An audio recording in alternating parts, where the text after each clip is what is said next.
matin. L'édito politique sur Europe 1 avec Le Figaro. Bonjour Alexis Brézet. Bonjour Dimitri, bonjour à tous. À quelques heures, Alexis, de l'examen de la motion de censure. On ne sait toujours pas si les socialistes, malgré les concessions concédées par François Bayrou, vont ou non voter le texte déposé par les amis de Jean-Luc Mélenchon. Est-ce que ça veut dire, Alexis, que le gouvernement Bayrou peut tomber cet après-midi ? Alors, si vous le voulez bien Dimitri, on va une nouvelle fois tordre le cou à ce canard qui décidément a la vie dure. Non, François Bayrou ne court aucun risque. Quand bien même tous les socialistes voteraient avec les Verts et le PCF la motion de LFI, le gouvernement ne peut pas tomber dès lors que le RN ne vote pas la même motion. Or, ses représentants l'ont dit et répété, ils ne la voteront pas. Alors c'est vrai, les tirades intempestives de François Rebsaben n'arrangent pas les choses. Le ministre de l'Aménagement du Territoire aurait pu éviter de dire qu'il respecte toutes les forces politiques, sauf le RN. Quand on a un revolver braqué sur la tempe, on évite d'injurier celui qui a le doigt sur la détente. Mais enfin bon, la porte-parole du gouvernement l'a désavoué, Matignon a fait passer les messages qu'il faut. Pour cette fois, l'incident est clos, et donc François Bayrou ne risque strictement rien. En réalité, la question n'est pas arithmétique, elle est politique et elle est double. Est-ce que les socialistes, en faisant mouvement vers le centre, vont enfin se libérer, provisoirement, de l'étreinte mortifère de Jean-Luc Mélenchon ? Est-ce que François Bayrou, en trouvant des alliés à gauche, va être délivré, pour un temps, de la menace vitale que Marine Le Pen fait peser sur lui ?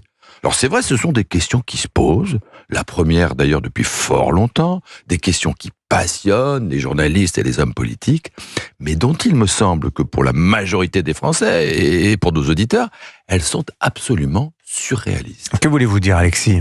Regardons les choses, Dimitri. La France n'a globalement jamais été aussi à droite. La scène politique est devenue un champ clos pour l'affrontement virulent de deux forces radicales qui pèsent l'une et l'autre, grosso modo, un tiers des voix. Et la grande question dont dépendrait le destin du pays serait celle d'un accord aléatoire, fragile, entre un centre démocrate-social et une gauche social-démocrate qui, mis bout à bout, pèse tout au plus 7% des électeurs. Mais ça ne tient pas debout. Dans le même temps, la démographie française, on en a eu la confirmation cette semaine, continue de s'effondrer. Le non-renouvellement des générations condamne par le fait notre système de retraite par répartition. Mais Olivier Faure et François Bayrou envisagent de sacrifier sur l'autel de leurs épousailles une réforme dont chacun sait bien en vérité qu'elle est très insuffisante. Mais c'est effarant. Vous ne pensez pas, Alexis, que le fameux conclave proposé par François Bayrou aux partenaires sociaux peut permettre d'améliorer cette réforme, justement ? Mais qui peut y croire, Dimitri ?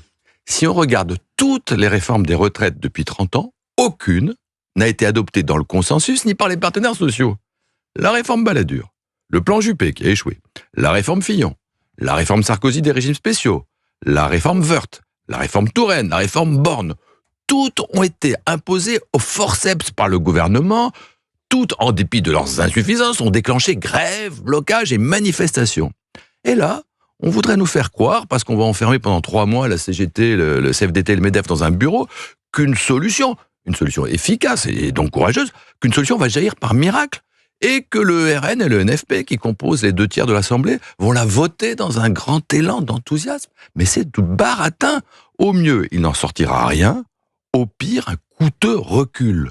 Comme aurait pu le dire le ministre d'un autre célèbre béarnais, bavardage et enfumage sont les 2 mamelles de la France. L'édito politique sur Europe 1. Merci Alexis Brézet. À la une du Figaro ce matin, les retraites entre François Bayrou et le PS, la grande confusion. Merci Alexis, à demain.